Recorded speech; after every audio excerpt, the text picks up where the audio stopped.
Did I win? Do I win something for saying something? Ooh. I hope I win something.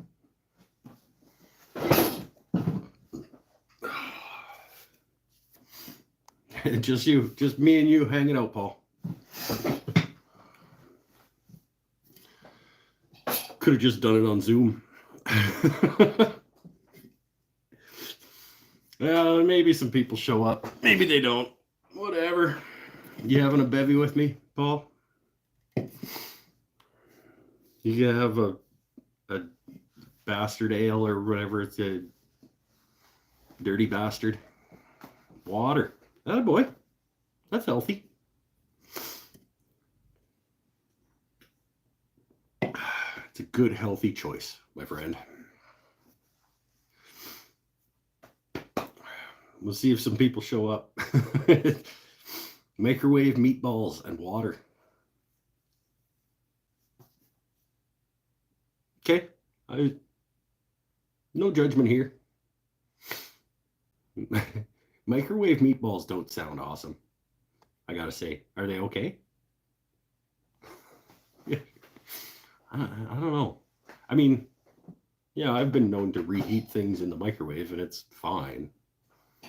But if they're like one of those like meal things that are designed to go in the microwave, I don't think I've ever had one of those like buy it in the freezer section and put it in the microwave and it's a meal thing. I don't think I've ever had one of those that was more than, yeah, like it's food. That's about what you need to expect out of those things. It's like, well, it's gonna put some things in. Yeah.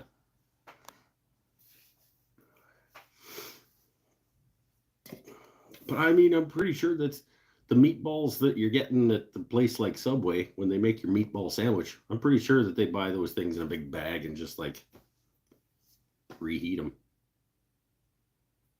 Probably in a microwave. Didn't eat today and need protein. Yeah, I had breakfast. I had a egg and bacon wrap thing from Tim Hortons for breakfast at like 9:30. So I could probably use some protein too, but I'll just go with beer for now. I got shop snacks. I got like it's nothing protein, but I've got like wine gums and that's probably about it. It's probably about all I have out in the shop right now. Sometimes I used to try to keep shop snacks like that were food. Yeah, you can't really call it food. I used to try to keep like, granola bars and cookies and Twinkies and that kind of thing out here, just for when I need a quick something and I don't feel like going all the way upstairs. All the way upstairs. But I haven't for a while. Basically, I did like wine gums is about all that stays out in the shop these days. And drinks in the beer fridge. Usually beer, but sometimes Coca-Cola Classic. Sometimes water. Sometimes water is in the beer fridge.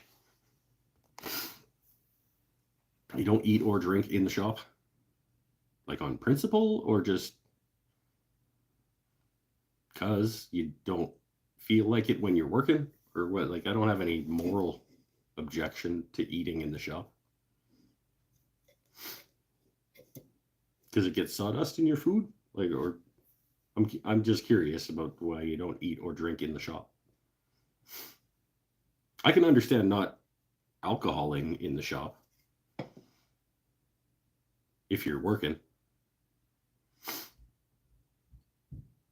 But like a sandwich? You won't eat a sandwich in the shop if you have a sandwich and you're hungry?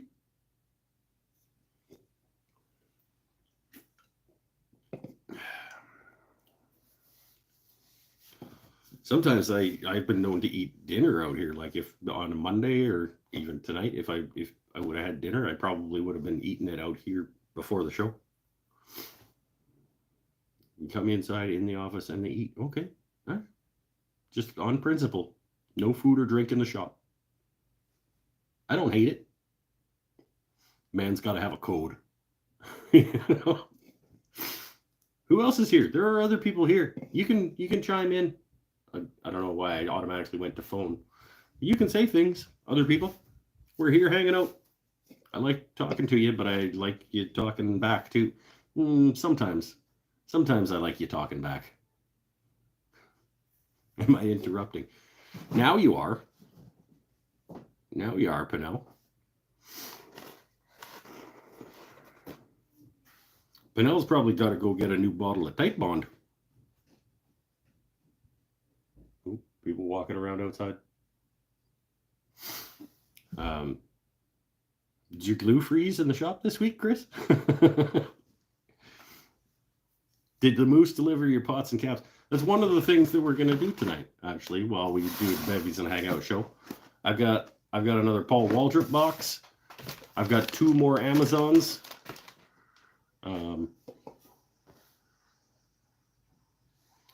So we'll do some mail call tonight.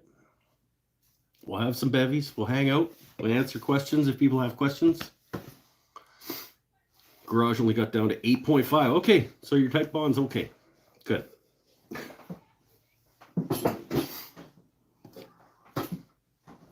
I don't even know if you use Tight Bond. Is Tight Bond your yellow glue of choice? Wood glue? I'm pretty much exclusively Tight Bond 2. Just because it's pretty much good for everything. Good for everything I do. What's up, party people? Eric, how you doing, my friend? Did you have your procedure? Everything's good? Everything's cool? Everything's smooth? Tight Bond 2. Yeah, me too. Paul Drip's only using Tight Bond 3. Ooh, because he's fancy pants. No, I don't. Because you need your guitars to be waterproof. I'm not steaming my guitars apart. Yeah, I don't think I'd be steaming Tight Bond 2 apart either. Tight Bond 2 is the water resistant of the glues.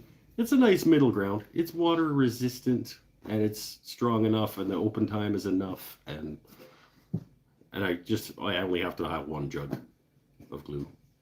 And it's a little bit cheaper than 3. It's what I've been using basically since I discovered woodworking, and Tight Bond was like my first bottle of Tight Bond glue was like the 4-liter jug. What's that, like a gallon in the States? Big guy.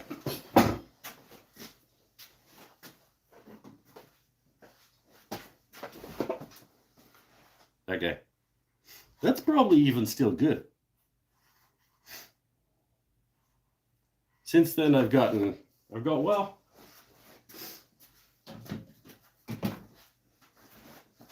now I buy this size because I don't really need like the full gallon.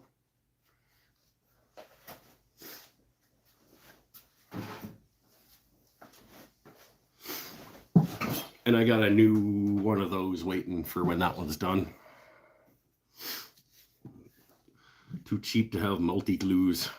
Since I do make cutting boards for gifts, just started by Tight Bond 3. Yeah, fair.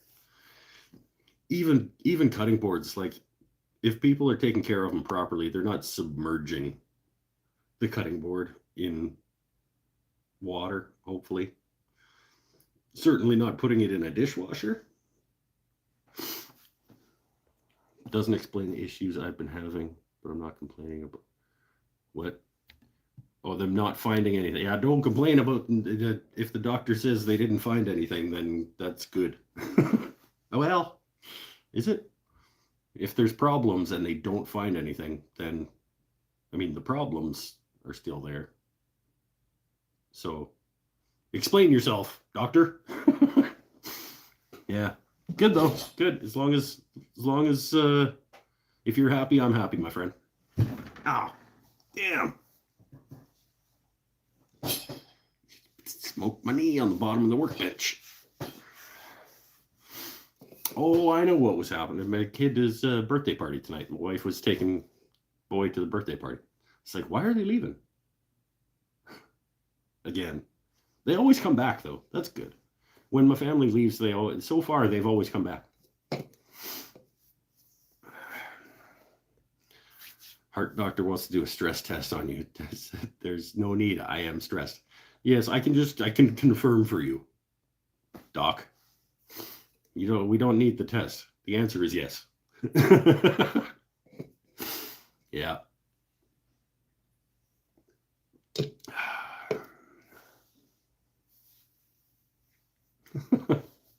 You want to do a test to see if I'm stressed? I'll tell you right now. Why don't you just ask? Oh, I'm hot. Sorry to rub it in, Fennell, but I am scorching.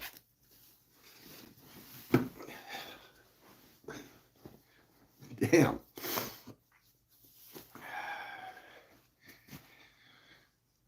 Watched your lathe accident video earlier this week. That is one cheap looking scary lathe. Yeah. It's, well, I mean, to be fair, yes, it is a cheap lathe. It also should have been bolted down. I also shouldn't have been paying attention to the camera. Well, the camera was bouncing around on the table because the lathe wasn't bolted down. I was turning something bigger than that lathe is designed or ideally suited to do.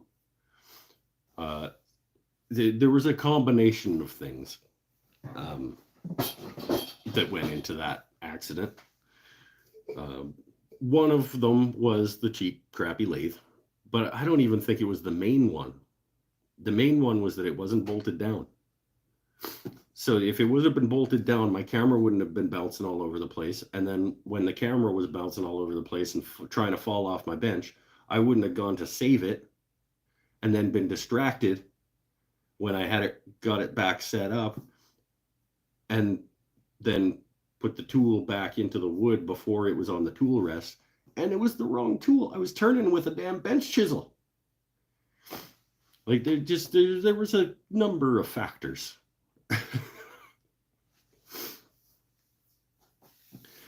I don't bolt my lathe down, but with the extension, it weighs a ton. Yeah, I mean, I haven't bolted down the Laguna. I would like to. The desk thing that I created for the lathe stand doesn't sit perfectly stable on the floor. So if I'm turning something big and it's not quite centered for a little while, it can shake a little bit. But I blame that on the stand more than the lathe. But it's probably a little bit of both.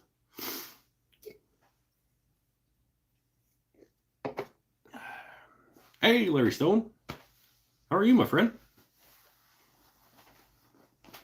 Paul blames the chisel.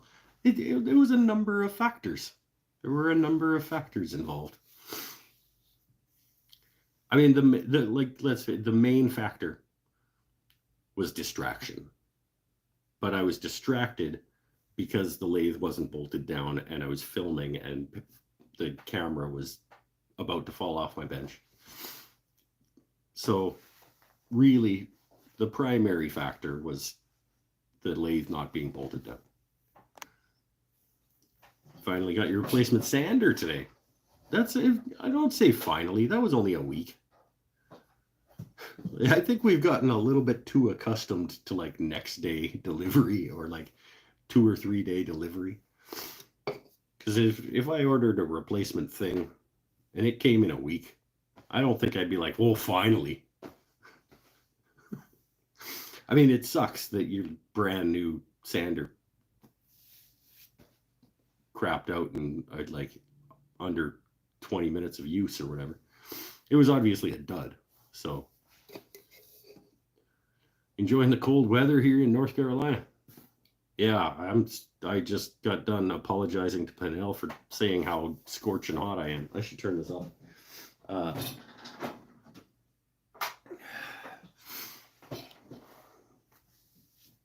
Because they're getting nailed over on the East Coast too. What did you say, Pinnell? You're like minus 27 yesterday or something? That's pretty cold. It's not Saskatchewan cold, but it's pretty cold.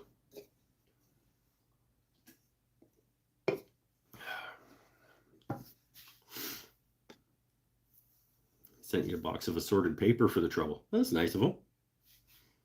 It should send you a box of assorted paper for paying $1,000 for a sander. 16 degrees with the wind chill. Ugh. I don't know what 16 degrees is. Minus 20? No, I don't remember. I don't really.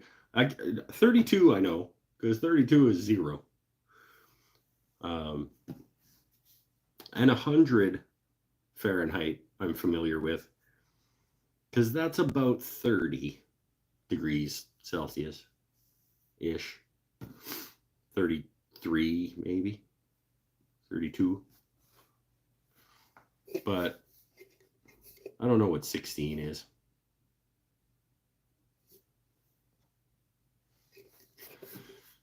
Minus 27C here, minus 17F. So 16 plus 16 Fahrenheit is nowhere near minus 20 then.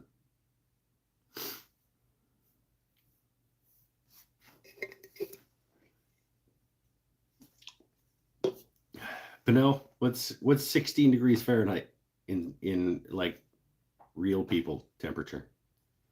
Real people? In the rest of the world temperature, what is 16 degrees Fahrenheit? 9. Oh, wait, minus 9. Okay. Minus 9. Yeah, that's coldish.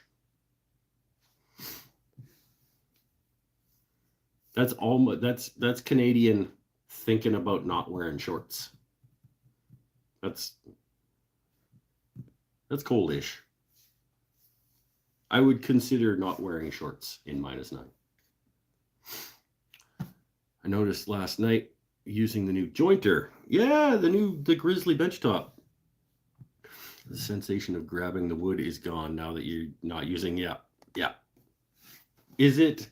It's not a helical, right? It's like mine. It's like a segmented, but they're straight. And there's like probably 3 per row.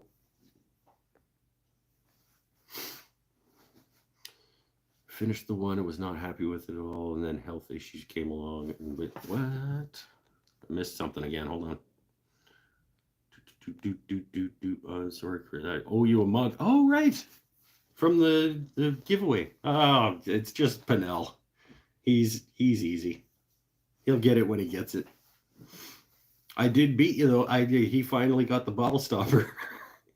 So I won that race.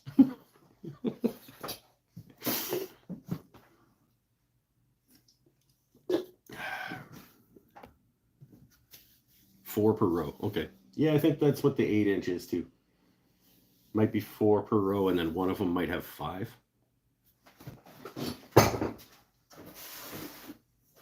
Well,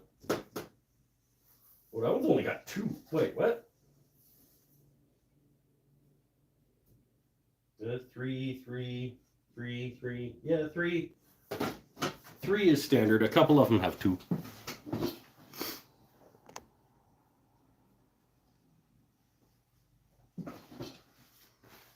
That's weird. Your cutter head is better than mine. But I'm fine. The thing spins at like 10,000 RPM. Like those cutters are, you only need a couple of them on a row as long as there's lots of rows.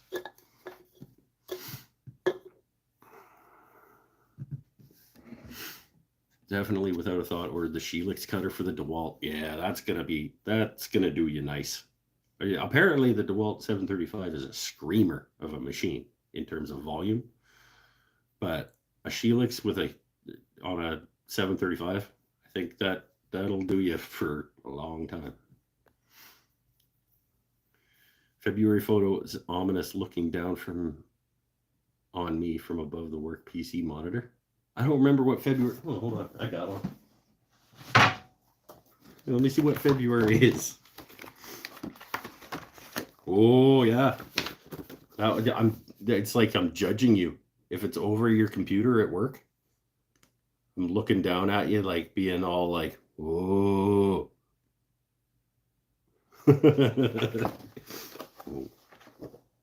Looking into your soul. I'm not though. I'm looking at my dovetail, but I could see how that would be a little bit. Yeah. By the way,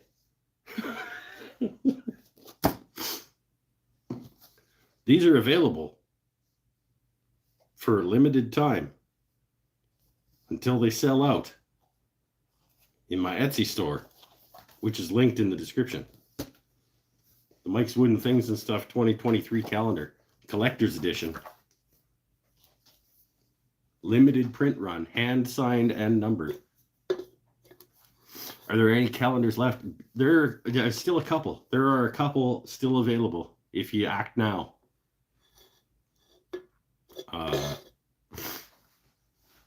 I can't guarantee. Like you would need be in a hurry if you want to get your hands on one.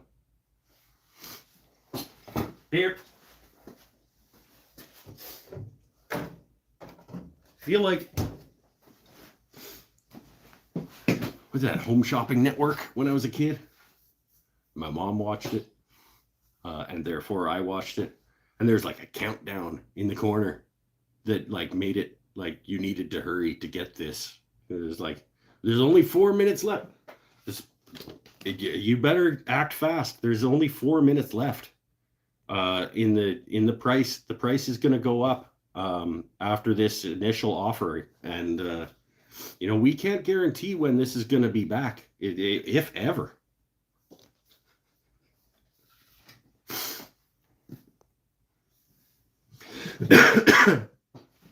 You want a calendar framed so you can see how much you can get for it on Pawn Stars? There are only 20. There's only ever going to be 25 in the world. That's pretty limited edition. Professional photography, unofficial holidays that you can make your boss give you a stat pay for, maybe if you got some charisma. Be like, look, you got to pay me time and a half on March 27th. Monday, March 27th, you have to pay me time and a half for Turned Goblet Day.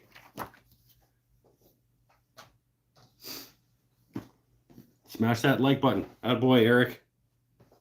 I'm so bad at telling people what to do because I'm not in charge of you.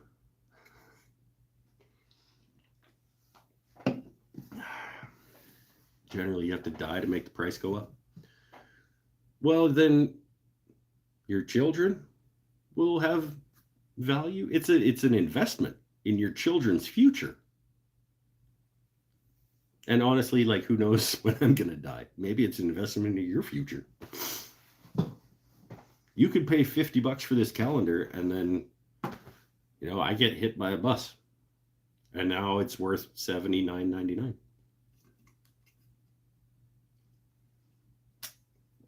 And you just made 50% profit. That's pretty good. That's better than stock market. I mean, what do you expect on the stock market? Like, you're hoping for 7, 8? I don't know. Don't. Business Mike. Stock market Mike.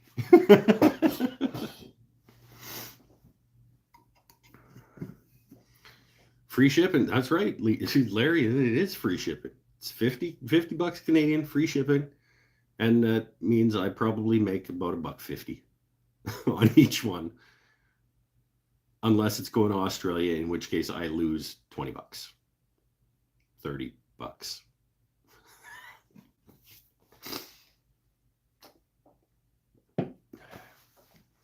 I have to pay $50, sit on it for a year at least. I'm taking all the risks. I'm the one that took all the risks. I bought 25 of those assholes.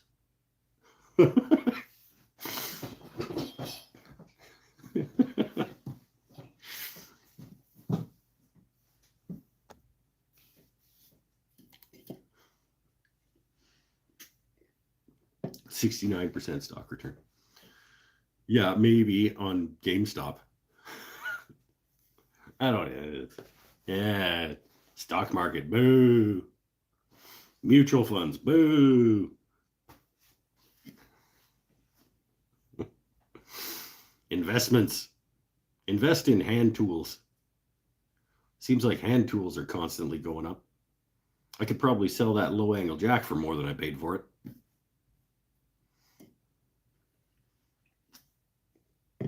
I have a serious few questions for the few of us that are here. Hey, as long as they're not too serious. Like, I don't want to talk about. There are a few topics that like are too serious, but let's go. Go ahead.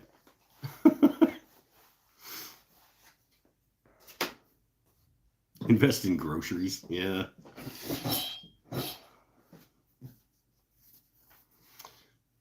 Eric Lips. New name, I think. Maybe. I'm officially with the hand tool crazies. Yeah.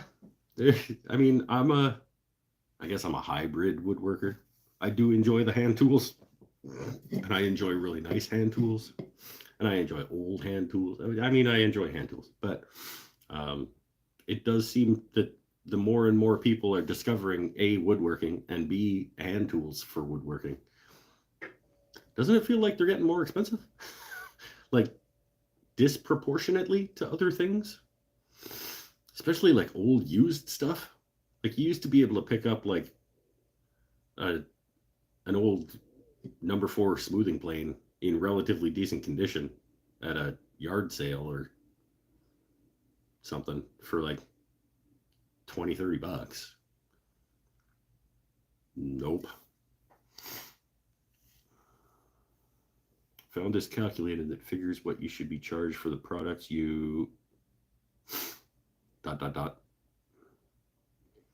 Paul's hybrid, but he does a lot of hand tool work. Yeah, that's where I live. I get the bulk of the work done on the power tools and then you finesse with the hand tools. What do you guys charge per hour for your work? Oof. Depends who's asking. Honestly. And it depends whether I want to be doing that work.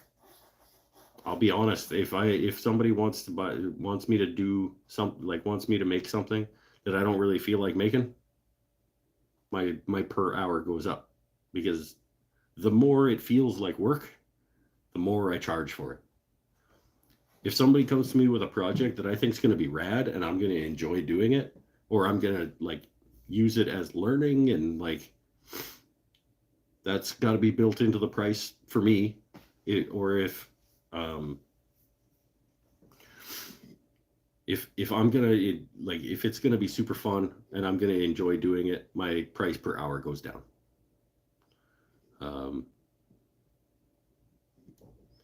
But I try not to work for less than about $25 an hour. Even if I'm enjoying it. It happens on occasion, but usually when I haven't, either when I've screwed something up and now it's on my own time to fix that thing or redo it, or I misestimated how much time something would take. But it bothers me when I'm getting paid less than $25 an hour.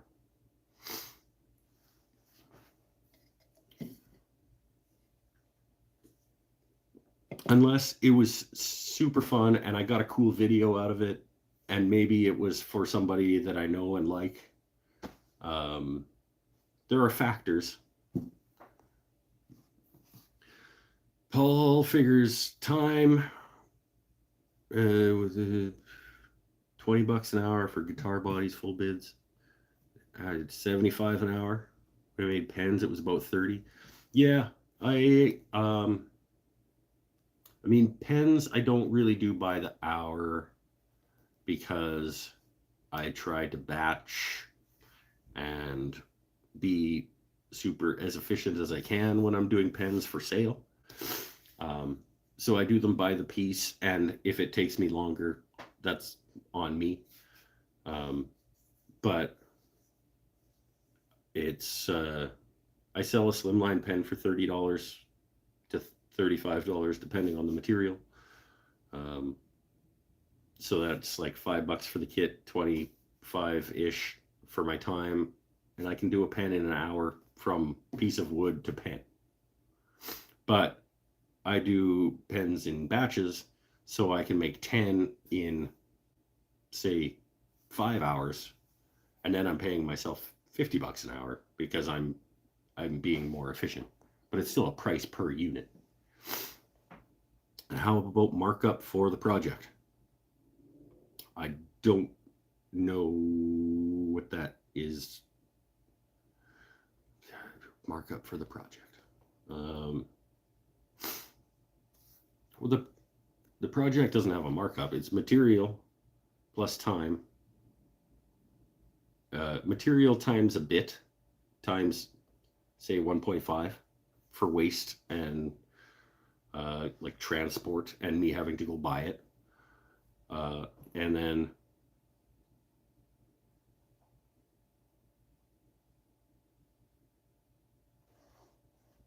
my time on top of that, and like a little bit for tool wear and tear, and like, and then material has to also include like glue and sandpaper and finish and that kind of thing. So it's like it all kind of rolls into a final price on stuff. You just hit it right. Remember that number, $30. Okay, I'm gonna remember $30. Paul's gonna distract me. You made 5 bodies in 3 hours. Sold 2 at $350, which paid for cost of material. Don't figure in electric. Yeah, okay. Already ahead for today. Yeah, and that's another thing that I tend to be not very good at factoring in is like the infrastructure cost of like electricity and heat. And I do try to factor in like tool wear and tear. So like once in a while you need a new table saw blade or bandsaw blade or whatever, and that kind of gets rolled into projects as a percentage. What is it that your actual question is, Eric? It feels like you have an actual question that you're trying to get to.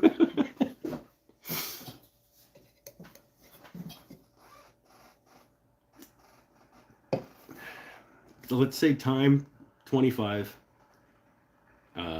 tool wear and tear, and like consumables are another 5 to 10, and then material is material cost plus waste. So like if I have to buy 60 board feet of wood to get your 40 board foot project, you're paying for 60 board feet of wood because that's what I had to buy in order to get that project.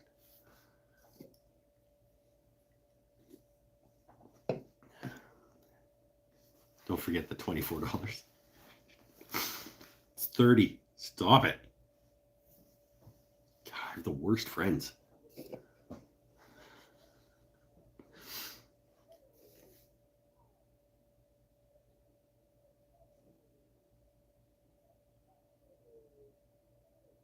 Something happening outside again.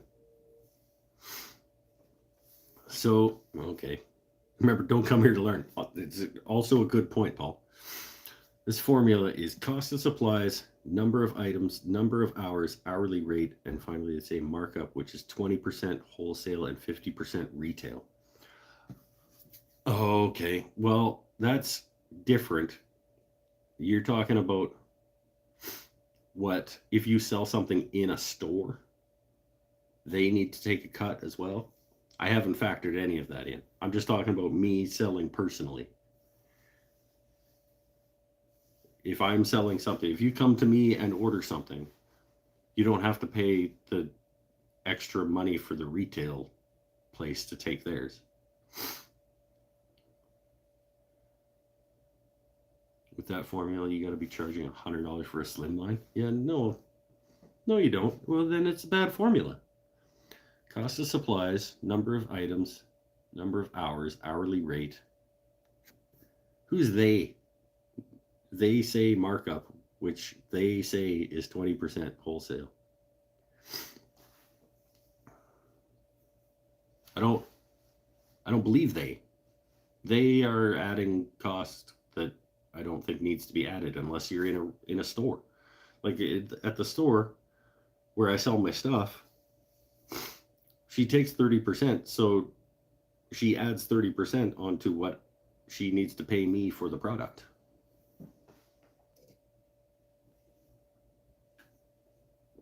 At the store, my slimlines I think are $42.50 or something like that. Because I want to get my 25-ish at least. Do most of my business direct to customer. Yeah, do sell guitars in 5 locations and they charge 10%. Wow, that's really good. That's really good. If you can find a place that's only going to take 10%, go ahead and sell your stuff there. Absolutely sell your stuff there. Actually, it's staggered, not a slimline, would be a Sierra style. Well, that's kind of irrelevant when you're talking about the difference between a slimline and a Sierra. I mean, the kit is a little bit more, but it should take you about half as long, I think. But charge what you can charge. I mean, charge what you can charge, and if you can't charge enough to make it worth it, don't do it.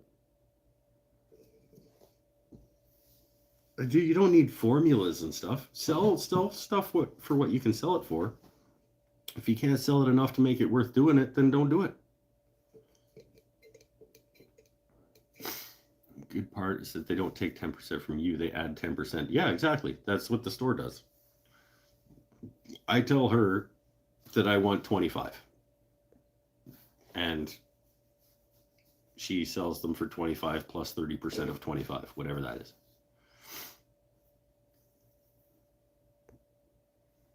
Most of your Sierras you sell for 40 to 50, and that's American. So that's 50 to 60 and a bit. Yeah, that's good. I think that's reasonable.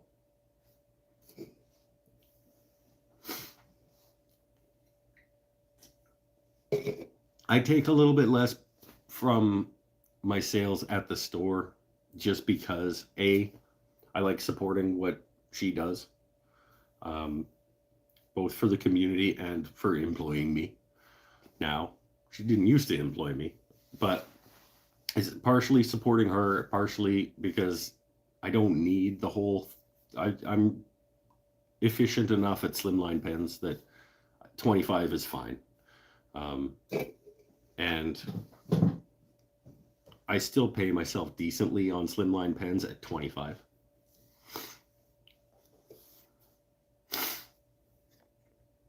$50 for Sierras is a decent and fair price. Yeah, I agree. 15 minutes if you batch them out.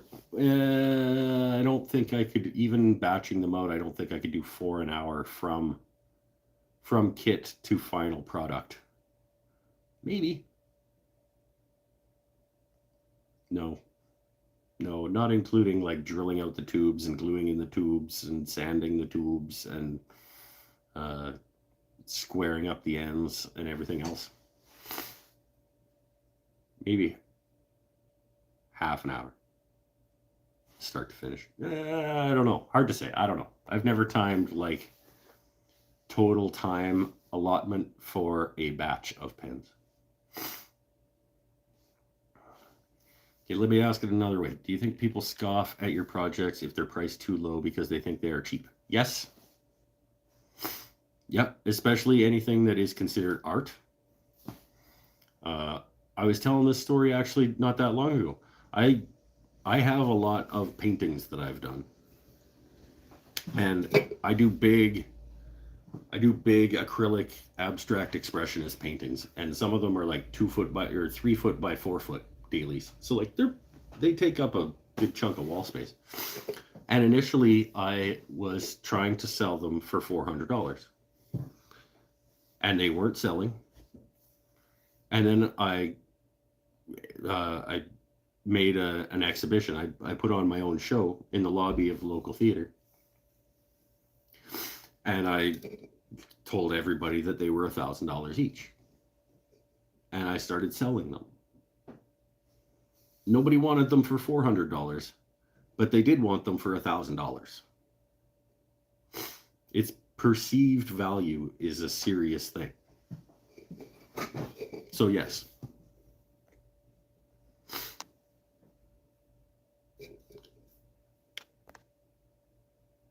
When I sold pens, I would take cost of the kit, charge 500% for final product. Okay, that's a simple equation. Kit costs $5, 500% is $25.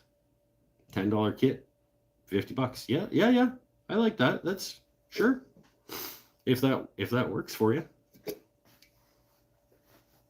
If that works as an equation, go with that. I don't have an equation, honestly. I try to pay myself reasonably okay for my time.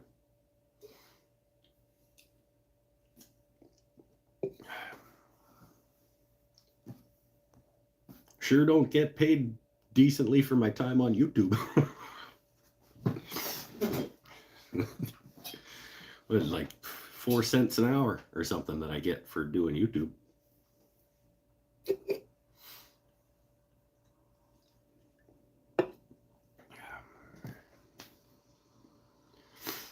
Pinel's got Sierras at the craft store for $55, and the profit is $22.90 after they take their cut. Well, and the question is, are you okay with that? Because if you're not, you should stop doing it. If you are, who's to say? Who's to say what you should or shouldn't? If you're okay with $22.90, away you go. You're off to the races. I'd be okay with $25 on profit on a pen after the Sierra's direct to customers for $35. Profit is $25.90. Look at you with your $90. I'd be like, yeah, I get about $25. He's got a spreadsheet or something. He's got like a Google Doc. They explain as well. I'm not saying I'm going to use the formula. Just intrigued and wanted to see if you were cheating yourself. Well, how's this? If you feel like you're cheating yourself, you probably are.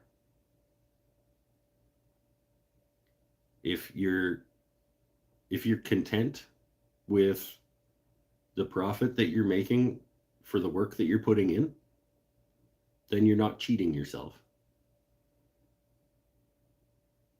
If you can't sell enough things at the price that you're making them for, which you think you would be content making,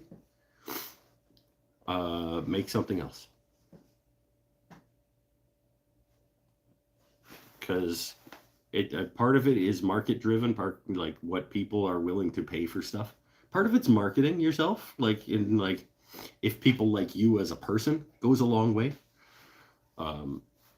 I like to think that when I'm at a market, I am a personable enough dude that people can interact with, and that goes a long way. Being having some charisma. I'm not trying to sell you something.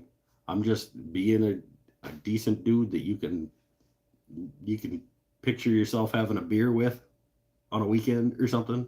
It does go a long way.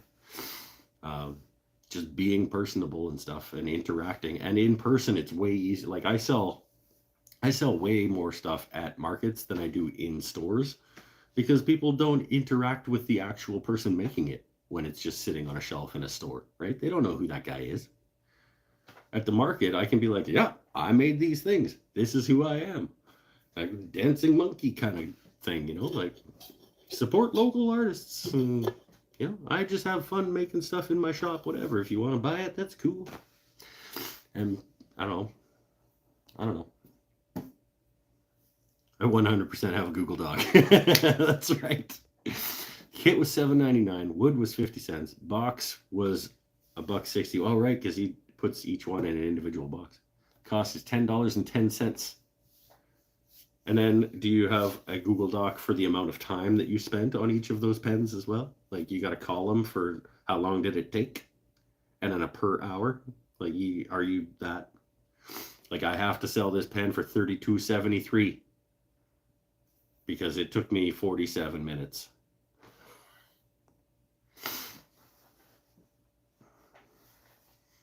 Shocked at how much more I can make on a pine body just by torching it.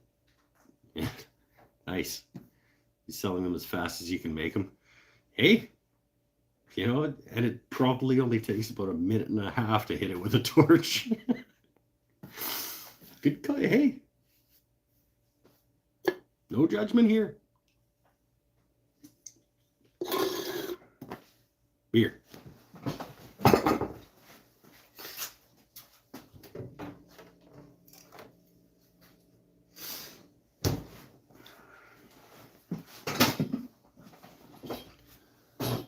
Oh, still don't have as many thumbs ups as I have people watching.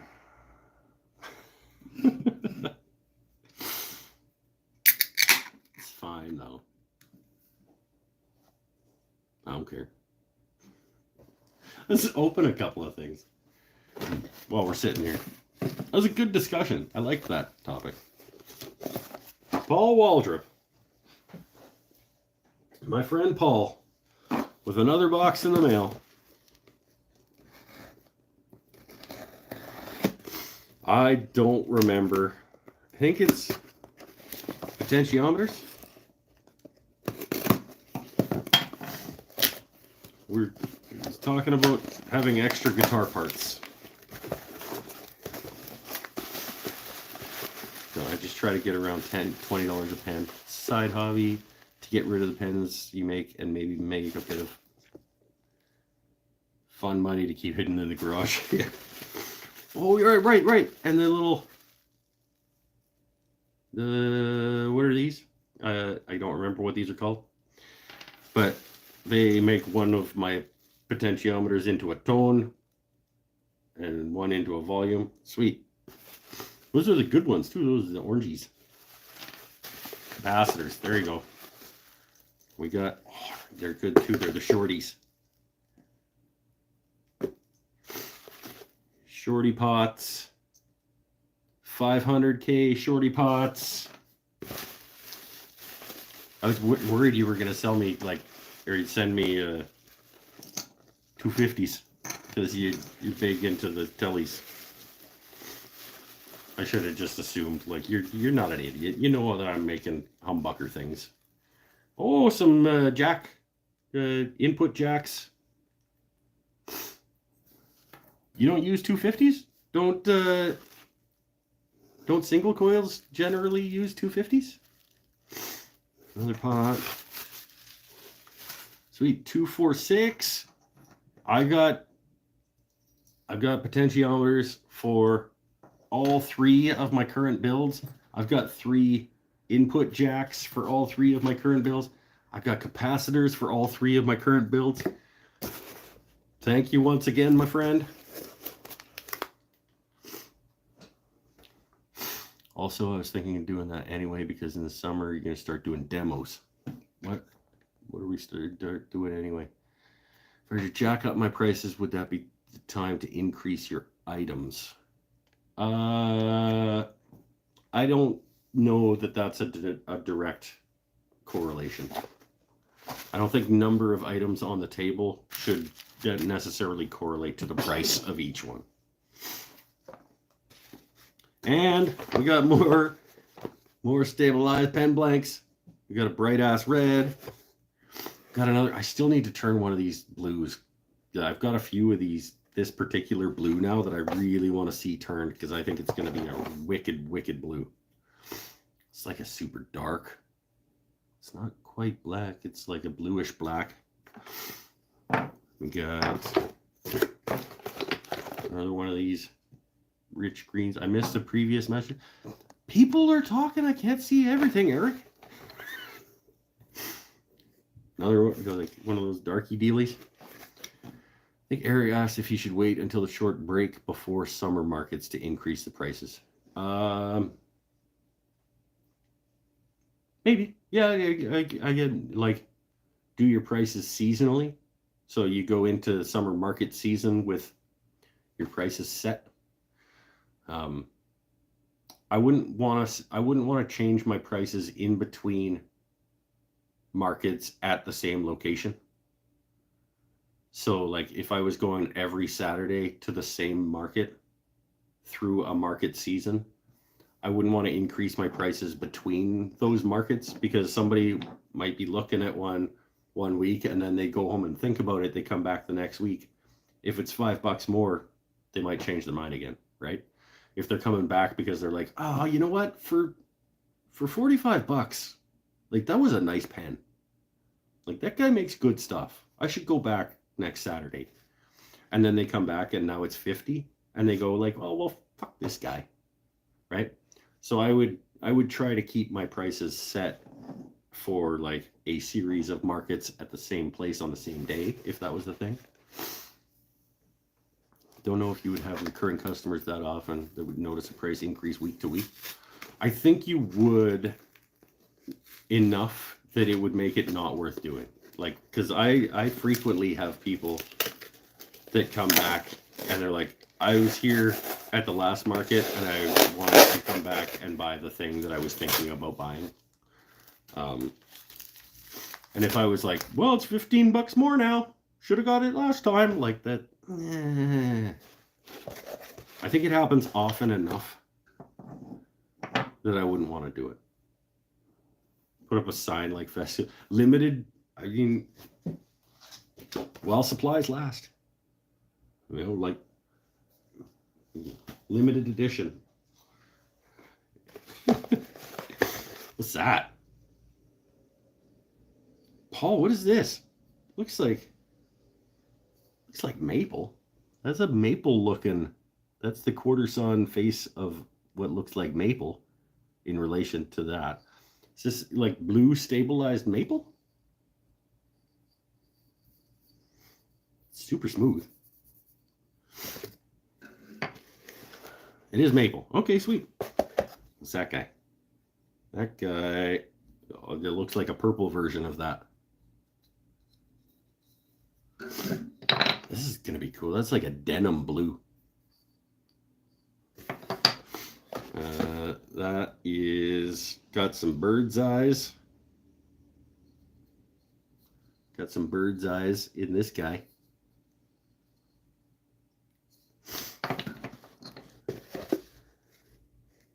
Oh, focus. Wild olive. Oh, that's right. He asked me, somebody was talking on the show whether or not I'd ever turned olive. And Paul was like, I'll send you one. Yeah. From Wood Turning Inc. Wild olive wood. Oh, I can't smell. Can't smell anything. Sweet. I get to try turning olive wood. Apparently it's absolutely gorgeous. Okay. Yay! More pen blanks. There you go. Yeah, right on. Thanks. Thanks, Paul. More pen blanks and all of the pots and jacks and capacitors for my current 3 guitars. Rad. Okay, I'm gonna put these back in there. Just gonna wrap them all up in the bubble wrap. Figured you're full up on Corian. I don't have any more Corian, I don't think. I think you only ever sent me the one, and I made it into a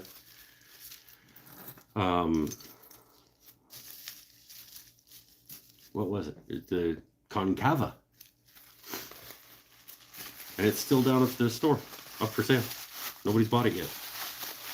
I might have another one. I'd have to look. You sent me quite a bit? Okay, well, I have boxes of pen blanks. Sorry, I cannot keep track. Okay, so there we go. There's one box number one. What's in Amazon number one? There's probably more guitar supplies. This is okay. This is my gold jack plate, because we decided that this thing was going to be golded out in terms of the Purple Heart maple. This is my gold strap button. There's two gold strap buttons. Well, there better be two. It needs two, idiot. Oh, that's it. That's all that's in that one. Just check my spreadsheet to see what pen blanks you have left. Yeah, I'll you know what? I'll send you a photo of the box, and you can make me a spreadsheet. You make me a Google Doc. As my employee, my sole employee, I will set you a task of creating an inventory of my pen blanks.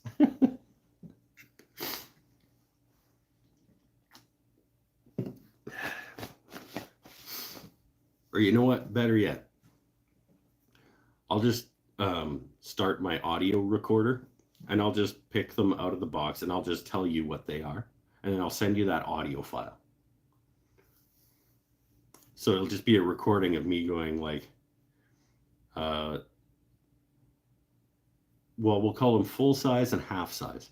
So it'll be like full size Korean, half size pink stabilized burl of some kind. And I'll just I'll just say them out loud into a recording, and then you can make me a spreadsheet.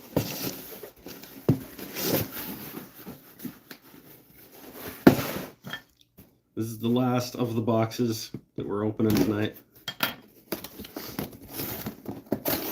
I audio record myself when I do a pen kit inventory for your spreadsheet. Do you really? That's funny. We got some brown paper.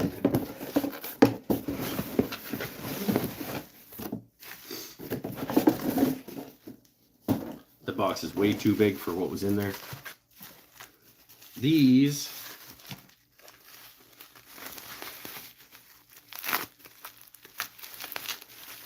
one sec. Bear with.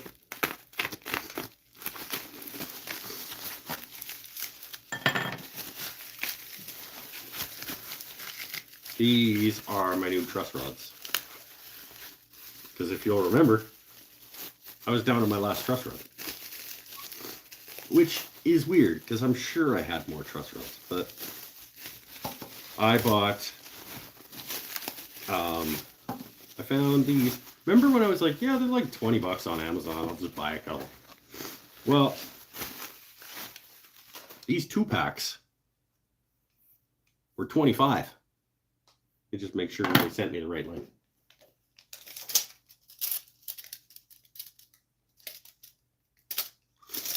Put it up next to this one. Yep.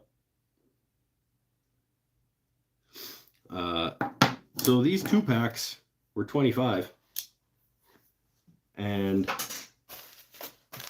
was like, meh. Okay, I'll just get 3 of those.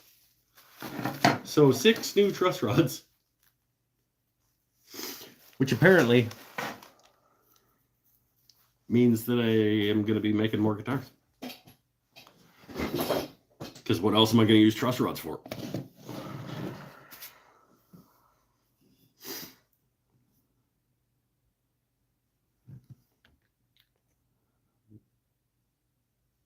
Bass, yeah. Oh, I heard a cool sound the other day, a 5-string bass with a tremolo in it. Oh, yeah, that is cool. You ever thought about making sticks for a drum set? I have, actually. I have a drumstick singular sitting around that I was thinking of using as the sizing for making drumstick. I was going to make a set of drumsticks for my buddy Mike for Christmas, and just haven't yet. Don't tell him. It was -10 here in New York this morning. Yeah, Yeah, the East Coast has gotten hit with some cold. -10 Fahrenheit. Yeah, I think we figured out that that's like, oh, I don't even know. We didn't figure that out. We figured out what 16 was, didn't we?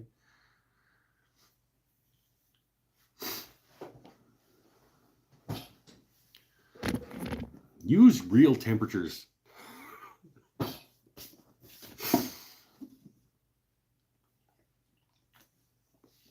Can't even say that because our measuring system is garbage up here. We're like half and half.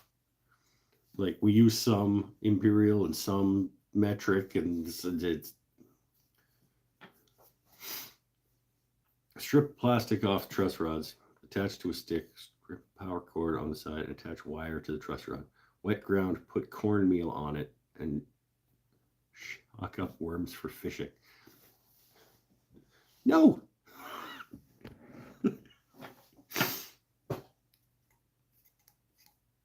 No, make guitars. You're the one that wants me to just only make guitars forever.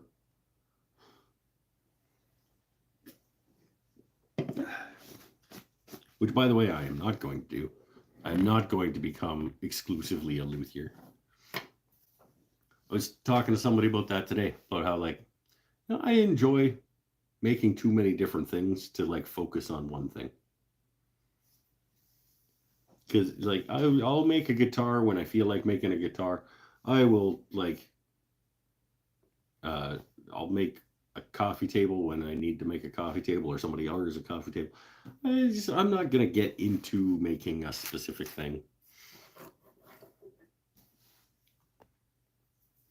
But I would like to have all the supplies to make guitars whenever I feel like making a guitar. So that's cool. 31 in the shade. Yeah, you're dead, Mr. Australia. 31 is warm.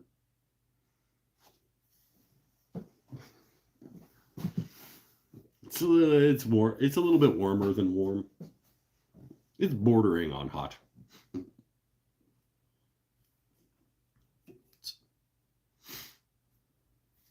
Pen blank business is definitely paying for itself. Yeah, probably. People pay good money for pen blanks. You get some cactus juice, some dye, and a toaster oven. You make some decent money. I don't have to. I have a friend named Paul Waldrop. He just fires some in the mail once in a while. And a vacuum chamber. Yes. Yeah. Sorry. For everybody who doesn't know, I have paid Paul money for pen blanks before. So he doesn't always just send me free pen blanks. Did you ever open the green ones? I haven't. Do you want me to? I'll go get the box.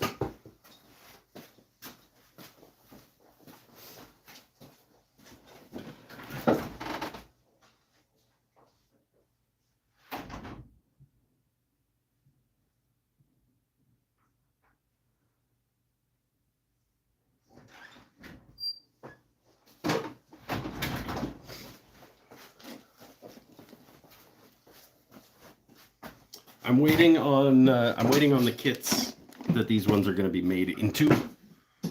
So I haven't opened them, but we might as well.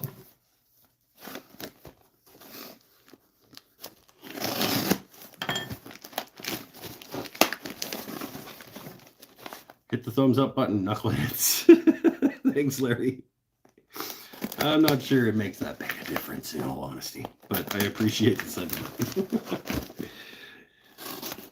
These ones I paid money for, so they better be good. This is like an invoice for tax purposes, probably.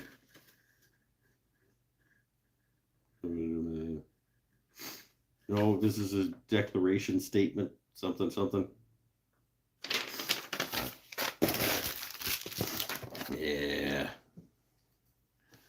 Some green burley stabilize-y dealies.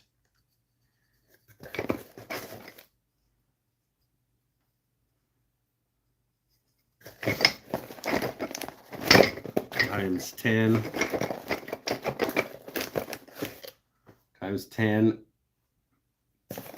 full-sizers, and they are destined to be made into maple leafs. So I only need a half of each one of those, so I've got 20. They look awesome. Won't know till I get into them, but they look awesome.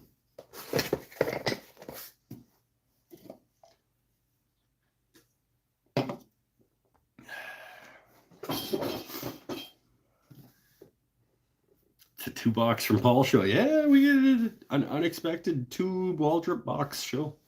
2 Amazons, 2 Waldrops. And honestly, the Waldrop ones were a lot better than the Amazon ones. I did need the gold strap buttons and jack, the little jack, and what was the other? And truss rods. I needed all of that. So is that all that came in that first Amazon box? Oh, and yeah, no, that was it. I'm still waiting on. No, I have gold tuners.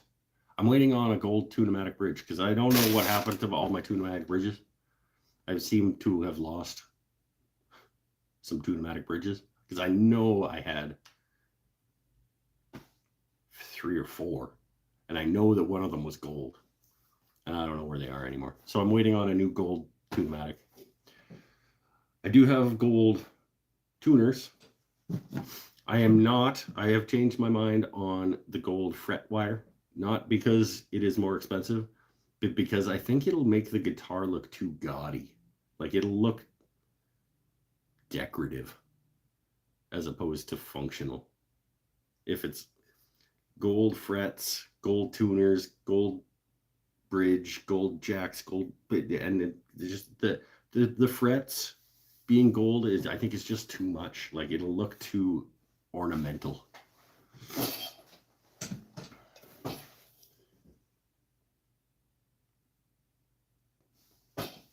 Yeah, pretty sure. In my head, when I was thinking about it afterwards, I was like, no, that's too much, dude. I might do the fret dots, the fret inlays with 7mm brass pen tube filled with black epoxy. I think that might be a rad looking fret dot. In a Purple Heart fretboard, which by the way is cut now. I did, in between shows, I did finish cutting the fretboard. So this is cut and ready to be attached to the neck once I have pattern routed the neck. Yeah, but just gold frets with gold everything else, I just think is a little bit too much. Sell it as artwork. I'm not selling it at all. I would probably if somebody offered me the right price for it. But it's supposed to, I think it would look too, like, popey? Is popey like a, do you understand what I mean when I was like,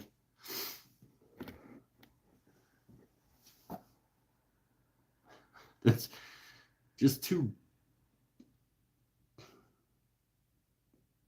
yeah. Gold everything would be too much.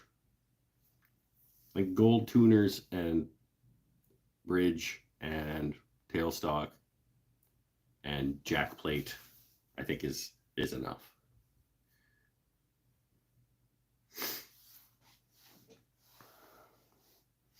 Are you guys discussing prices of blanks?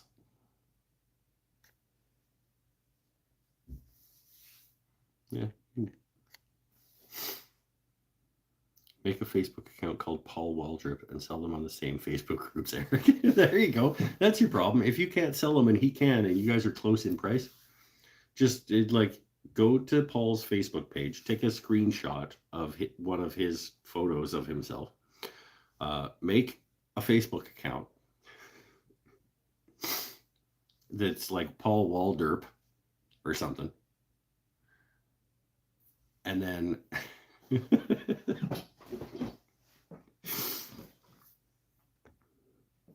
Wad. Oh, sorry, I misread it. Waderlop. Yeah, there you see. Switch 2 letters around. Boom.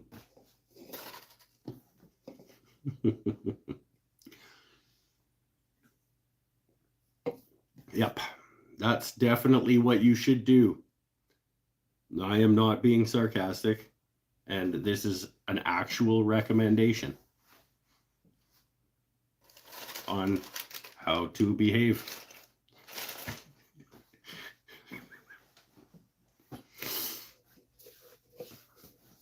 And then you can sell like a Mike's Woodland Things and Stuff calendar.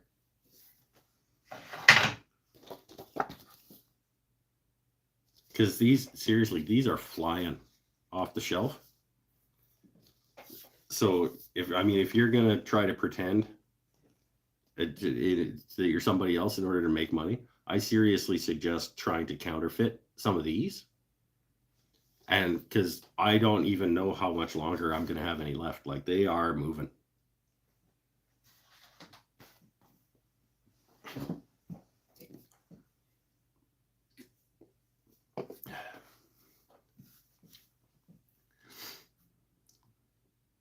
Don't start saying that they've won blanks and that you need to contact me through some obscure app. Exactly.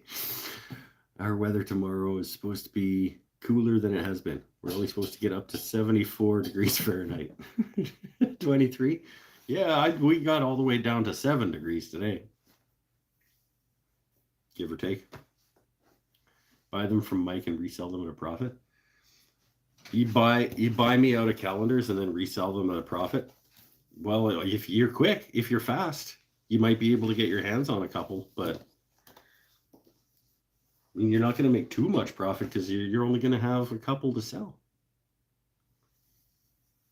I mean, even at 100% markup, you're not making a ton of money if you can only get your hands on 2.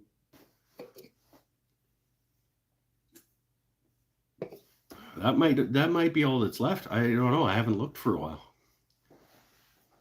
There might only be 2 left.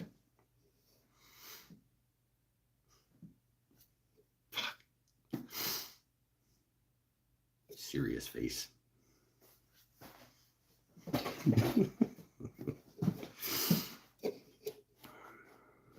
Shirts off for next year's calendar. Maybe. There is no next year's calendar.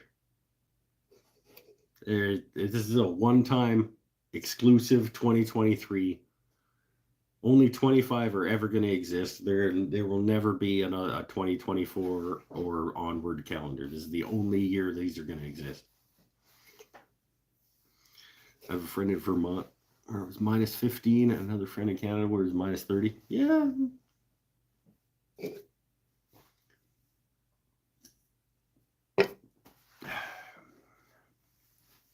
It's because they're not on the right coast.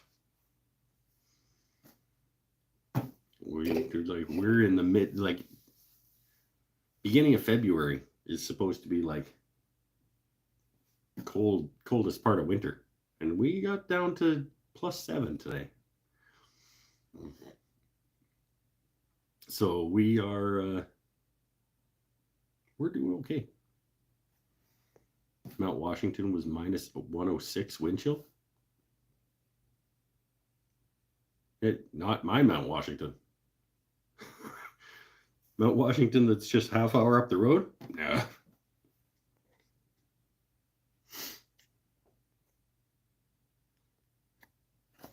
There's going to be other Mount Washingtons, but we've got a Mount Washington like literally a half hour up the street. It is absolutely did not get to minus 107.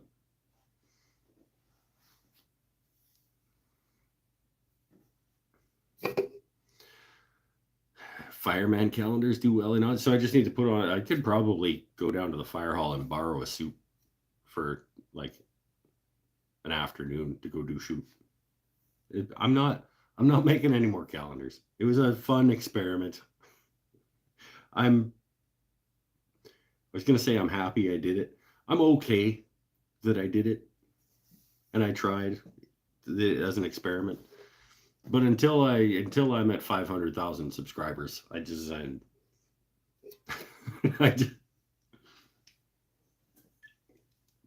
6,000 subscribers. Lesson. Come here to learn. Everybody knows you should come here to learn. At 6,000 subscribers, you're not popular enough to make a calendar, my friend. Bad news.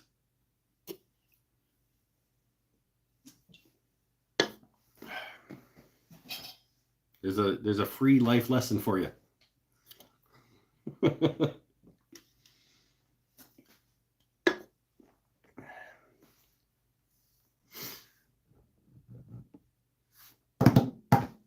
Maybe one more beer? Anybody else have any more like woodworking conversations to have?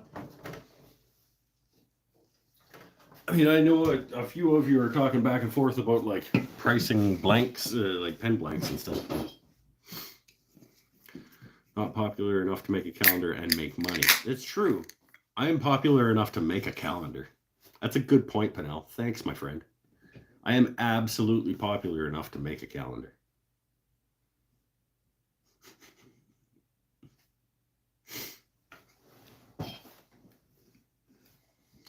And I mean, I sold almost all of them. They're going fast.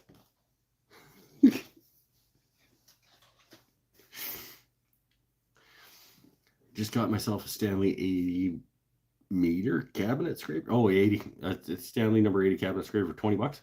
I probably would have sold you this one for 20 bucks. Plus shipping. So, yeah, not 20 bucks.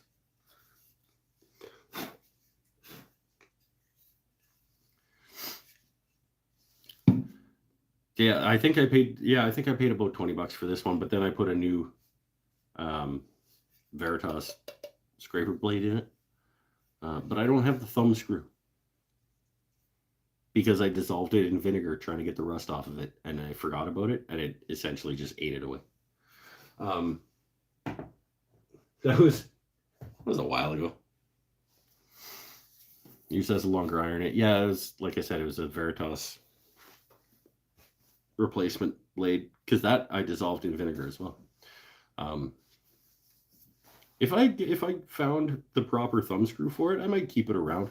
But I bought a Veritas cabinet scraper that I still haven't opened during the last factory seconds sale. So to replace that. So I probably will end up eventually selling that to somebody. If you want a Stanley number 80 cabinet scraper body without the thumb screw, and possibly without the blade or the iron, I'll just hawk it for 10 bucks to somebody that wants to go find all the other stuff. I think as a standard Stanley screw, might be able to use one from a broken 45 or 55. Yeah, but a broken 45 or 55 is like $100. I think I just need somebody to send me the actual size of that thumb screw, and I just order one from, like, what's that place in the States that you guys have? McMaster something? That sells like every screw of every type of any size. McMaster car? It's, I don't know. And even if it cost me 10 bucks or something to get this thing rocking,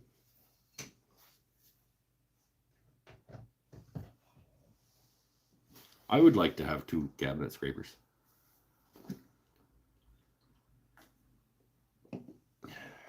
I just don't know what the actual like size and thread count is on a Stanley number 80 cabinet scraper. Michael Jenks from Just Plain Fun sells a lot of that stuff. I bet he'd have it. I don't know who Michael Jenks or Just Plain Fun is. That sounds like somebody I should know.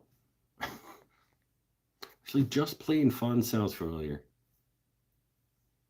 He might be in one of my Facebook groups where people talk about hand tools. I think I see Just Plain Fun. Is it a podcast? Or like, I seem to remember someone on here said they knew who luthier legend Alan Chester was from Jacksonville. I don't remember that conversation, but it's an aviation channel. Yes, it actually talks about thermodynamics and lift ratios and things. Just Plain Fun, the parts division. Okay, I'm sure that I've seen Just Plain Fun come up in my feed in terms of, because I'm in a couple of like hand tool appreciation / restoration / we like hand tools Facebook groups. I don't think, yeah. One of them is something like hand tool making and appreciating or something. I don't remember what it's called. I'll look him up and see if, like, maybe he just wants to send me a free thumb screw.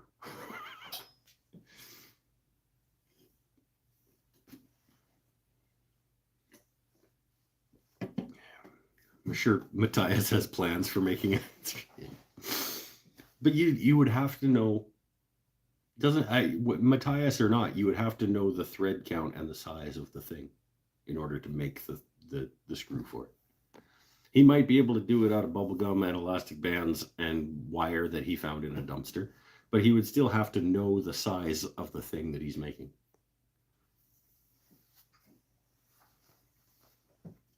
And while he's doing it, he's going to be super awkward and uncomfortable to watch because he has no charisma.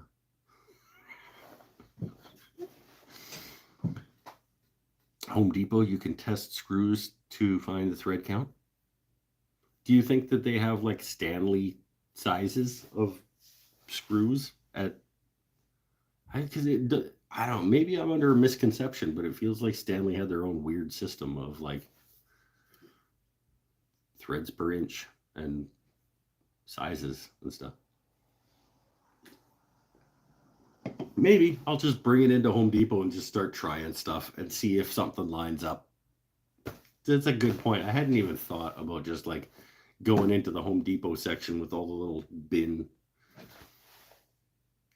contraptions that are like 3-sided and just take one out, play with it, see if it goes in or not. Yeah, just go there. But I want one that you can turn with your fingers. I bet they're not going to have that. Because I'm absolutely not going to flex that blade with like vice grips every time I want to change the depth of it. When I Google Stanley cabinet scraper thumb screw, it says 1028 screw number 1028 TPI. I don't even know what that means. Maybe all I needed to do was Google it and then go to McMaster Who's It's. I have obviously never tried to replace it. So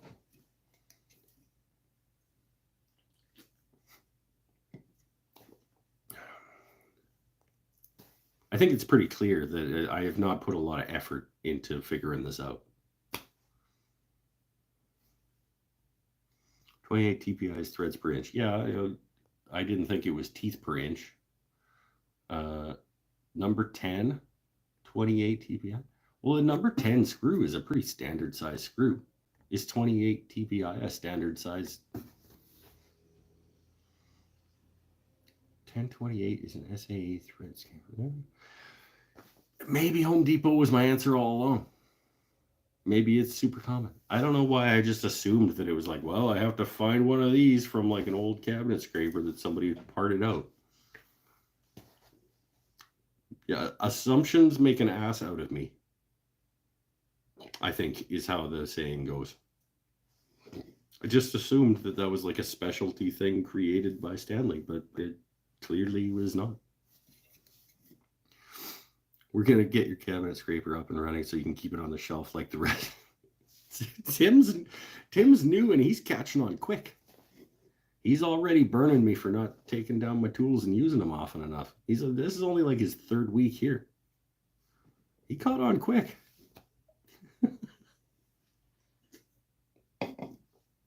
Amazon sells 1028 thumb screws. It's literally, I appreciate you guys like finding me out for it. They're like finding me out for it. I should have just brought this up on the show 2 years ago when I first was like, well, this doesn't work because I don't have the right thumb screw. I'm sure I did. But somebody has to have asked me about this before, and I've had to, I'm sure that I've explained before that I just don't have the thumb screw, so I never use it because I can't actually flex the blade into the cut. Yeah, I know that I have because I was explaining why the next time that Veritas Factory Second Sale comes up, I'm going to see if they have a cabinet scraper because I want to replace that because it doesn't have a thumb screw. I'm sure this has come up before.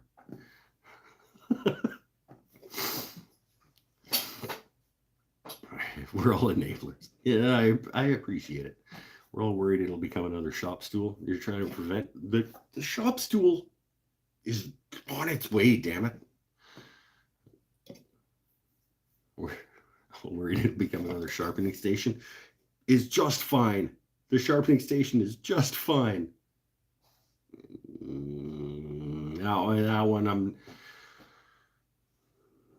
That one I might be lying about.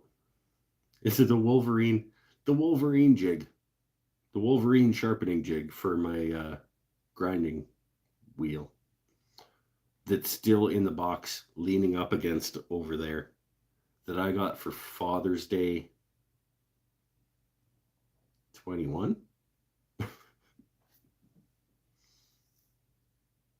It was late. I ordered it on Father's Day, I think. But yeah. The Wolverine sharpening jig is still in the Lee Valley box, still sealed, over there leaning against stuff. And it has been here for, well, if it doesn't get installed in the next 3 months, it'll be 2 years.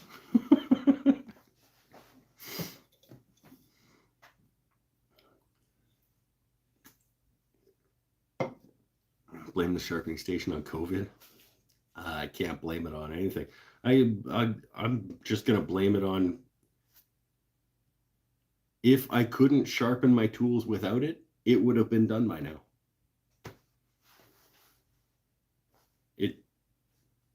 I have not needed it in order to have sharp tools.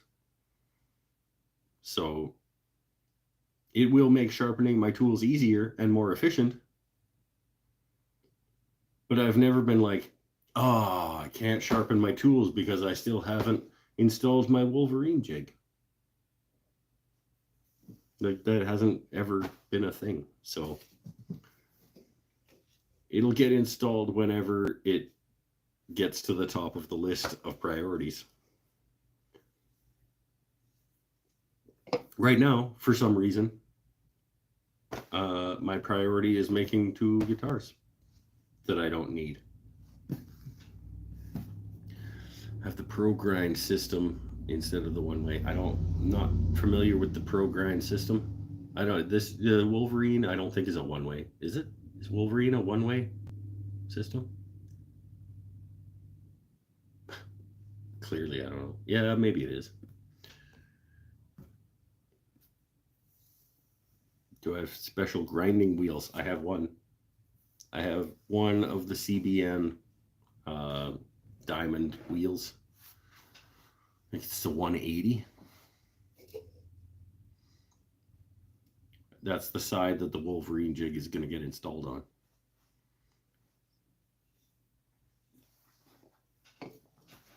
Have the Rikon grinder with the factory wheels. Yeah, I have the Rikon grinder. I have an unboxing video of the Rikon grinder where I put a staple through my finger. The little baggies of attachments and stuff were all stapled together, and I was like ripping one open, and the damn thing went like clear through my finger, the staple. Yeah, so I have the Rikon. Is it 1 horsepower, 1.5 horsepower, slow speed grinder, and I have a 180 CBN wheel on one side, and I have a Wolverine jig that is not attached to that system. Bought a set of those, then gave away my tools and only use carbide now. Yeah. Use whatever gets you there.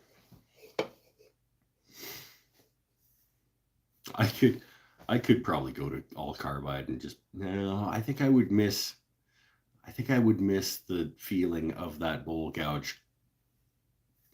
Yeah, I think I would. I don't blame anybody for being exclusively carbide, but I think I would miss the bowl gouge.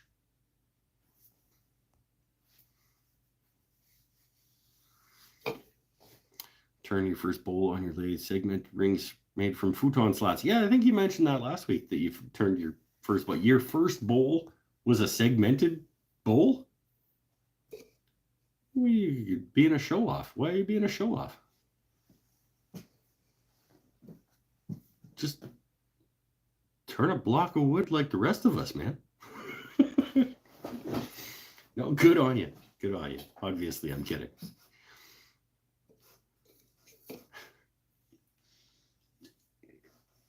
I've turned one segmented bowl, and I might never do another one. Did I sell it?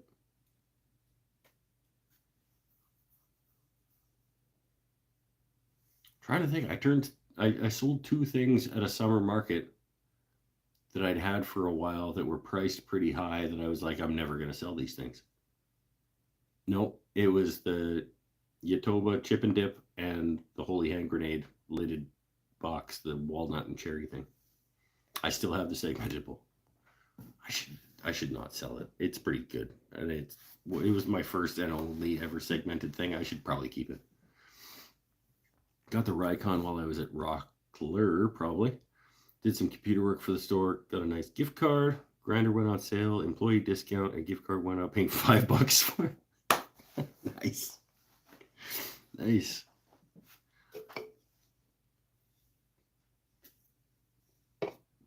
Yeah. $5 for a Rikon grinder sounds pretty okay to me. 3 shall be the count. Not sure what that's in reference to. 3. Well, currently 3 guitars in progress. 3. What else could we talk about that's 3s? 3. Oh.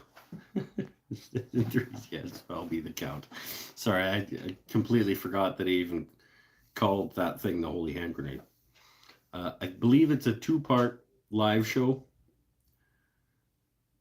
called like the Walnut and Cherry Lidded Bowl. It was an adventure.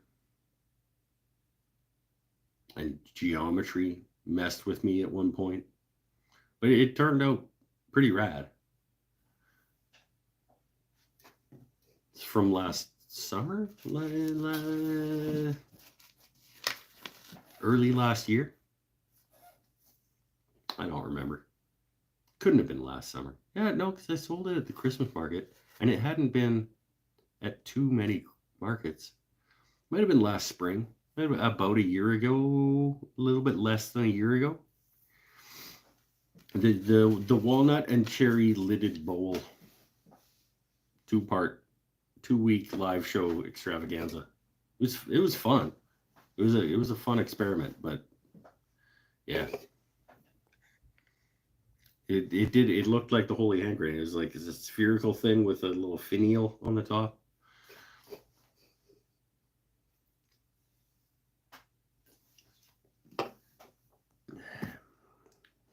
Paul says it was last summer. Okay, then it didn't stick around for too long before it sold. It was only 5 or 6 months. And probably the first market I took it to, probably after I made it. Yeah, just felt like a while. I think it felt like, oh geez, I need some more stuff for the table. I might as well take this as well. Turned a segmented bowl because that was the wood I had. It was free from the side of the road. Sure, yeah, hey, no judgment. Just like, it's pretty jerk move to like just like, oh, my first bowl. And I guess I'll just segment all of this futon stuff and just make it into a bowl. Just kidding. Live walnut and cherry lidded bowl with finial, part 1, May 30, 2022. Okay, so I wasn't too far off. It was, but that was, I call that spring. It's right on the border between spring and summer.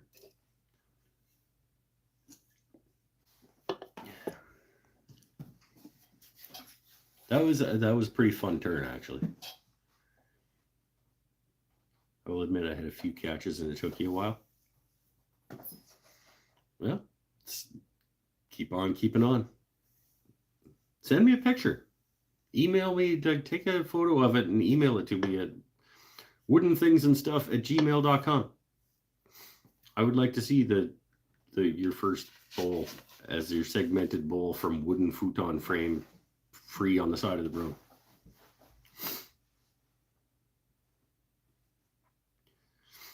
Paul's working on a chalice, maple Paduke purple heart. That'll be walnut. What? Okay, hold on.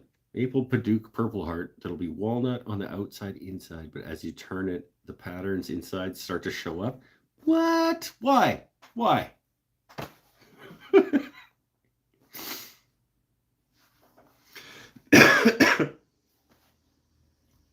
Because why not? That's why. Mike said segmented crouton bowl.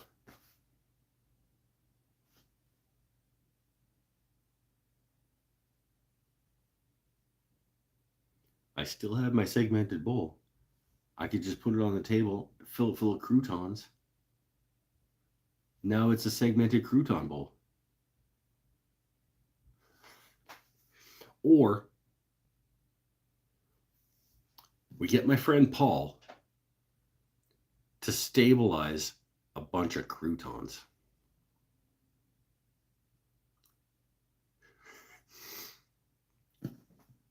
Hold on, I'm getting there. He stabilizes a bunch of croutons. I make them into rings. They have to be stabilized and epoxy impregnated. Impregnated?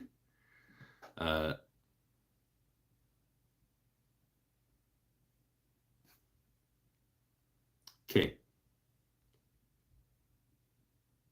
Paul, I need you to stabilize me a bunch of croutons.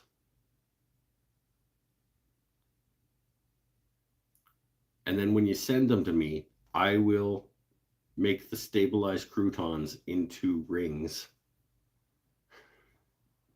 using epoxy.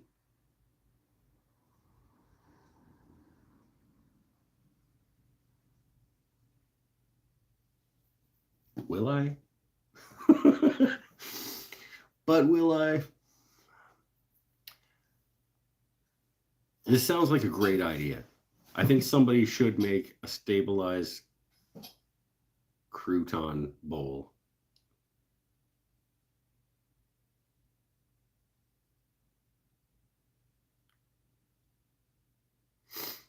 If you turn croutons, does it make dust or crumbs? It make dust.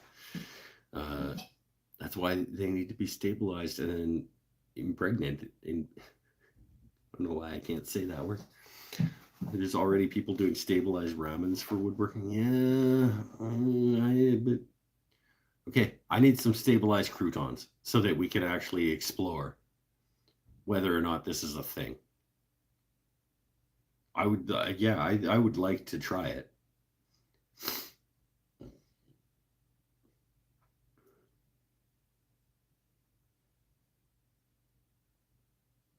If someone will stabilize moose poop, why not croutons? Yeah, see, exactly.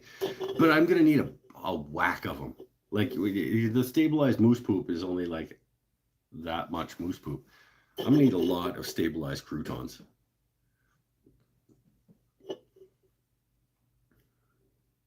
Let's start a GoFundMe for Mike to acquire this many stabilized croutons. And probably twice that many because I'm going to screw up the first time I try it. I have some moose poop somewhere. My dad bought it. He's as a gag. I have a stabilized moose poop pen blank that Paul Waldrop sent me. I've seen stabilized popcorn. That'd be good. Stabilized popcorn bowl. Oh, that might be even better than stabilized crouton bowl. Stabilized popcorn bowl. Damn. And you don't know if you have any popcorn left because you keep reaching your hand back in because it looks like popcorn.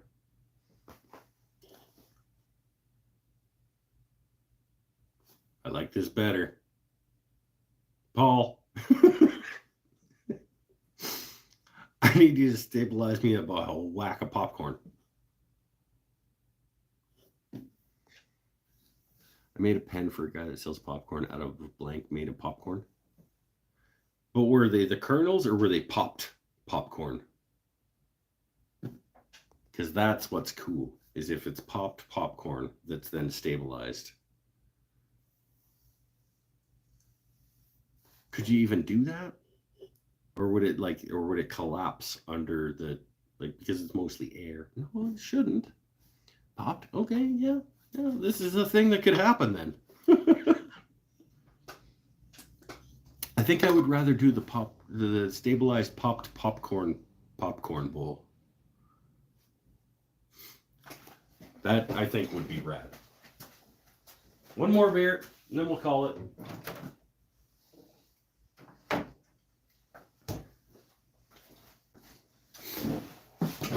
And we'll cast it in resin.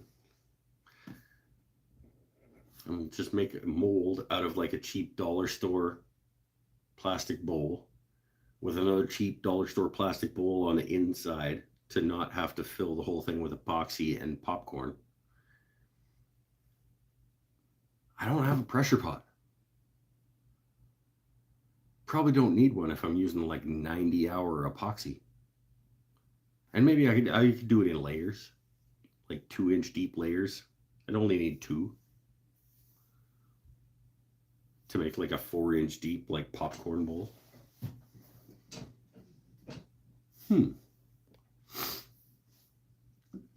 Sounds like a Peter Brown idea. Yeah, it absolutely does. Except I'll beat him to it. And then I'll have a million subscribers instead of him. No, that didn't even make sense.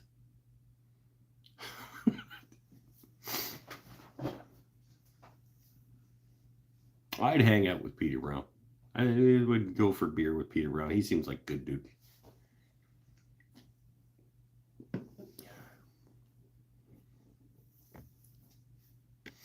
You made a charcuterie board that way?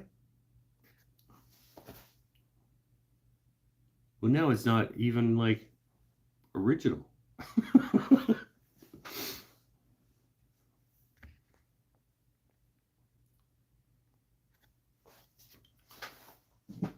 Maybe this is a thing. Maybe Paul wants to stabilize me a whole whack of popcorn kernels that have popped. Previous message. Oh, hold on. Stabilized fly fishing pen with okay. Not popcorn.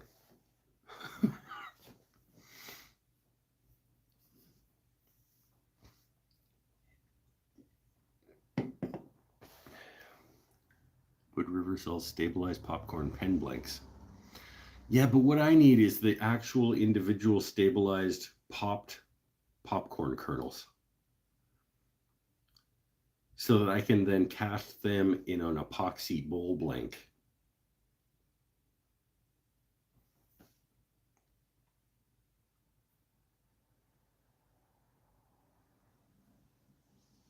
It's sounding like a super rad idea. It'll make a huge mess, and I will be mad at myself.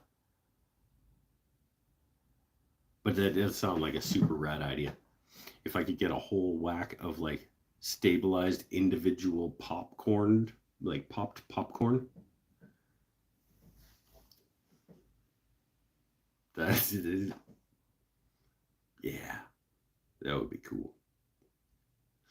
Buy a bunch of pen blanks, epoxy them together into a bowl blank. Yeah, but that's not going to look as awesome as if like I get a big bowl and a smaller a bowl that's like an inch smaller to sit inside it, and then I fill the space in between those two crappy plastic dollar store bowls with stabilized popcorn, and then fill that space around the stabilized popcorn with epoxy, and then turn it. Ooh.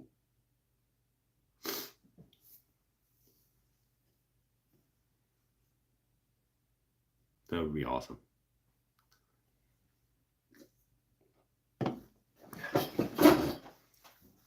Anyway, we're going off the rails again. Hour 47. Might be time to start thinking about shutting her down. We'll do this again on Monday. On Monday, hypothetically, I don't know. I gotta cut these off. I gotta retrace my headstock onto here and nip those down and nip those off, and then pattern route the neck so that it's down to the lines, and then attach the fretboard. I mean, maybe that's all stuff that I could do on Monday, but then what do I do on Monday during the day? But if I do it on Monday during the day, then what do I have to do on Monday night show? Maybe I'll do that during the day on Monday, and then on Monday night's show, we turn something again that we haven't done for a while.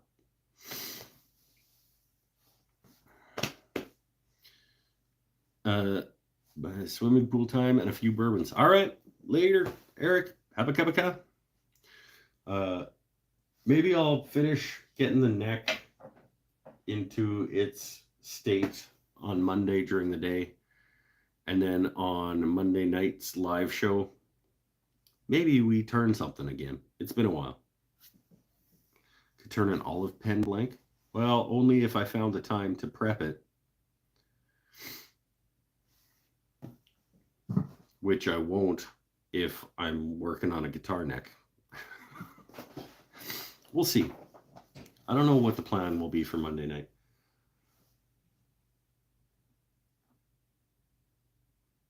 We're supposed to be working on the guitar on the live show, but I won't have anything to do like routing the guitar neck, putting a truss rod in and gluing the fretboard on is not really, I mean, that's like a half an hour of a live show. And then I can't do anything because this is going to be sitting there just in glue and clamps. I changed my notifications so I know when you're live. I missed the first 30 minutes today because I had notifications turned off. Well, it's also, I don't always do Saturdays. Mondays is, I would say, very consistent. Saturdays is kind of a new thing. Well, it was the old regular show time was Saturday nights. I moved it to Monday because it's hard for me to get up and enthusiastic for a show after working for 9 hours. But then I realized, like, well, you're going to be sitting there having beer in your shop after work anyway, so why not turn the damn thing on? So Saturdays is this kind of show where we just hang out and talk and have beer and stuff. And then Monday is the like getting stuff done show. Maybe we'll head back over to Lathe on Monday. I don't know. We'll find out on Monday, depending on whether this happens on Monday during the day.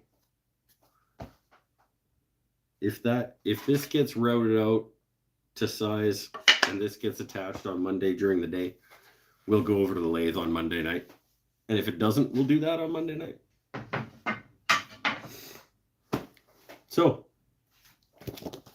last chance, maybe, if you're interested in a 2023 Mike's Wooden Things and Stuff calendar, probably by next week, there won't be any left. My Etsy store is linked in the description below.